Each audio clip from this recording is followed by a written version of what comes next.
ආයිබෝන් සුබ දවසක්. අදත් මේ වෙලාවක තුවලා ඉන්නේ SLE සිල්වර් මගින් ගෙනෙන තවත් එක් වීඩියෝ එකකට. මේ වීඩියෝ එක ගෑස් පිපිරීම සම්බන්ධයෙන් අරගෙන දෙවෙනි එපිසෝඩ් එක. ඉතින් ඔයාලට පළවෙනි එපිසෝඩ් එකෙන් බලා ගන්න පුළුවන් සහ දැනගන්න පුළුවන් ගෑස් පිපිරීම කියන්නේ මොකක්ද? ඒක මම විද්‍යාත්මකව පහදලා තියෙනවා.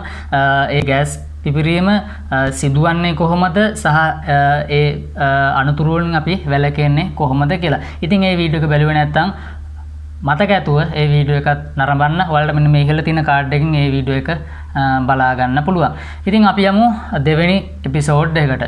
ඉතින් මේකේ මාතෘකාව වෙන්නේ ගෑස් පිපිරීම ගෙදර විදුලි පද්ධතියේ දෝෂත් එක්ක සම්බන්ධ වෙන්නේ කොහොමද? ඒ කියන්නේ විදුලි පද්ධතියේ දෝෂයක් තිබ්බොත් මේ ගෑස් පිපිරීම එක්ක සම්බන්ධ වෙන්නේ කොහොමද? ඉතින් ඔයාලා පහුගිය දවස්වල ප්‍රවෘත්ති වල දැකලා ඇති සහ අහන්න සිදු වෙලා ඇති නොයෙකුත් බලධාරීන් විසින් පවසනවා ගෙදර වයරින් එකේ දෝෂයක් හින්දා තමයි මෙන්න මේ ගෑස් පිපිරීම වෙලා තියෙන්නේ. පරණ වයරින් කරලා තියෙන ගෙවල් අවදානමකට ලක් වෙනවා කියලා. ඉතින් මේක මේ පුද්ගලයන් කියපු කරුණු මම විග්‍රහ කරන්න යන්නේ නැහැ. මොකද අපිට අවශ්‍ය වෙන්නේ නැති හින්දා අපිට අවශ්‍ය වෙන්නේ මේ හරියට තොරතුරු අපිට දැනුවත් වෙන්න. ඉතින් බලමු ගෙදර වයරින් එක කොහොමද මේ ගෑස් පිපිරීමට හේතු වෙන්නේ සහ සම්බන්ධ වෙන්නේ කියලා. ඉතින් පහුගිය දවස්වල මට අහන්න ලැබුණා ගෙදර එක ගෑස් කාන්දුවක් වෙලා ගෑස් පිපිරීමක් වෙලා තියෙනවා. ඒත් ඒ ගෙදර කිසිදු පුද්ගලයෙක් ඉඳලා නැහැ. ඉතින් රාත්‍රියේදී ගෑස් කාන්දුව ඇති වෙලා මුළු තැන්ගේ පිපිරීමක් සිදු වෙලා තියෙනවා. ඉතින් මම පළවෙනි වීඩියෝ එකෙන් ඔයාලට සඳහන් කරා ගෑස් කාන්දුවක් තියෙන අවකාශයක ඔයාලා ගිනි පෙට්ටියක් අරගෙන ගිනි කූරක් හෝ මුළු තැන්ගේ ඉන්න මුළු තැන්ගේ තියෙන ස්විච් එක ඔන් කරොත් ඒ ගෑස් එක දහනය වෙන්න පුළුවන් සහ ගෑස් පිපිරීමක් සිදු වෙන්න පුළුවන් කියලා. ඉතින් දැන් මේක ඊට වඩා හාත්පසින් වෙනස්. මේ ගෙදර කිසිදු පුද්ගලයෙක් ඉඳලා නැහැ. ඉතින් ඒ වුණාට මේ ගෑස් පිපිරීම වෙලා තියෙනවා. දැන් ඔයාලා ප්‍රවෘත්ති වලට අහලා ඇති ගෑස් සිලින්ඩරේ රෙගුලේටර් සම්බන්ධ කරලා තිබ්බත් රෙගුලේටර් එකෙන් ගැලවිලා පිපිරලා තියෙනවා. ඒ වගේම රෙගුලේටර් සහ ගෑස් ලිප අතර සම්බන්ධ කරන ගෑස් හෝස් එක පිපිරීමකට ලක් වෙලා තියෙනවා. ඒ වගේම ගෑස් ලිප පිපිරීමකට ලක් වෙලා තියෙනවා. ඉතින් ඒ කියන්නේ හරිම සරලයි. මම පළවෙනි වීඩියෝ එකේ සඳහන් කරා වගේ මේ ප්‍රෙෂර් එක මේ කිසිදු උපකරණයක්වත් තරහා ගැනීමේ හැකියාවක් නැහැ. ඔන්න ඕක තමයි සාරාංශයම කිව්වොත්. ඔයාලා රෙගුලේටර් සම්බන්ධ කරත් ගෑස් ලීක් වෙන්න පුළුවන්. රෙගුලේටරේ අයින් කරලා තිබ්බහම ගෑස් ලීක් වීමේ අවදානම ඉතාමත් වැඩි. ඉතින් ඔයාලට කරන්න තියෙන්නේ මොකක්ද කියලා ඔයාලා කල්පනා කරලා බලන්න. මම පළවෙනි වීඩියෝ එකේ ඒක සඳහන් කරා. ඉතින් බලමු වයරින් එක දෝෂ වුණොත් කොහොමද මේ ගෑස් පිපිරීමත් එක්ක සම්බන්ධ වෙන්නේ කියලා. ඉතින් මේක ඔයාලා දන්නා ස්විච් එක ඔන් කරොත් එතන තියෙන ස්පාර්ක් එකෙන් ගෑස් කාන්දුවට අනුබලයක් දෙනවා. ඒ කියන්නේ ගෑස් කාන්දුව දහනය වෙනවා. ඒ වගේම තමයි කිසිදු පුද්ගලයෙක් ගෙදර සිටියේ නැතත් මේක පිපිරෙන්න පුළුවන්. ඒක වෙන්නේ කොහොමද? ඔයාලා හිතන්න ඔයාලගේ මුළු තැන්ගෙයි ප්ලග් තියෙනවා, ස්විච් තියෙනවා, බල්බ් හෝල්ඩර්ස් තියෙනවා.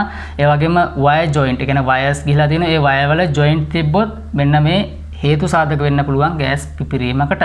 ඉතින් පරණ වයරින් අවදානම් කියන්නේ අන්න ඒක නිසා වෙන්න පුළුවන්. ඉතින් මම ඒක පොඩ්ඩක් පැහැදිලි කරන්නම්.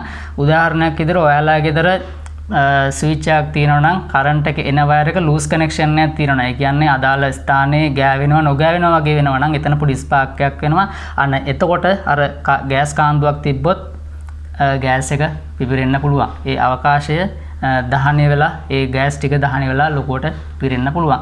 ඒ වගේම තමයි කිසියම් තැනක වයර් ජොයින්ට් එකක් තිබ්බොත් එතනත් ලූස් කනෙක්ෂන් නැත් වුණොත් සමහර විට එතනින් ස්පාර්ක් වෙලා ගෑස් එක ගිනි ගන්න පුළුවන්. ඒ වගේම බල්බ් හෝල්ඩර් එක අසලින් බල්බ් එක සහ හෝල්ඩර් එක අතර සම්බන්ධතාවය ලූස් කනෙක්ෂන් එකක් තිබුණොත් හරියට නිසියාකාරව සම්බන්ධ වුනේ නැතුනොත් එතනිනුත් ස්පාර්ක් වෙන්න පුළුවන්.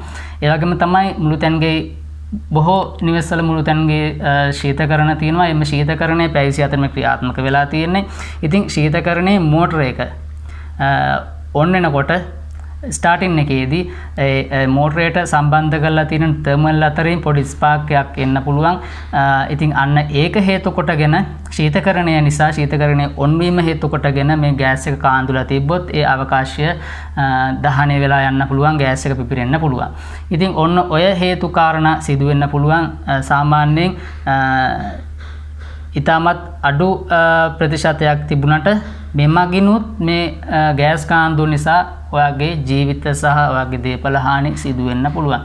ඉතින් සාරාංශවම කියන්නම් ඔයාලගේ මේට මෑතකදී ප්‍රවෘත්ති සාකච්ඡාවදී මම දැක බලධාරීක් සඳහන් කරන මේ ගෑස් ලිපේ තමයි හේතුව තියෙන්නේ ගෑස් කාන්දුවේ ගෑස් ප්‍රතිශතයේ කිසිම වෙනසක් නැහැ කියලා. ඉතින් ඒවා අපි තර්ක කරන්න යන්න ඕන නැහැ. මේ මිනිස්සුන්ගේ බුද්ධි ප්‍රමාණවත් සලකලා තමයි ඒගොල්ලෝ මේ ප්‍රකාශ සිදු කරන්නේ. අපි දැනගන්න ඕනේ අපි ආරක්ෂා වෙන්න, අපගේ ආදරණීයයන් ආරක්ෂා කරගන්න. ඉතින් අන්න ඒකයි මම මේ දෙවෙනි එපිසෝඩ් එක විදිහට අරගෙන ආවේ. සාරාංශම කියන්න මේකෙන් බේරෙන්න ක්‍රමයක් ඉතාමත්ම අඩුයි. බේරෙන්න ක්‍රම හොයනට වඩා අපි හදන්න ඕනේ මේ වැරදි වෙච්ච තැන නිවැරදි කරන්න. වැරදි වෙච්ච තැන තමයි ගෑස් සිලින්ඩරේ ගෑස් සංයුතිය වෙනස් කිරීම.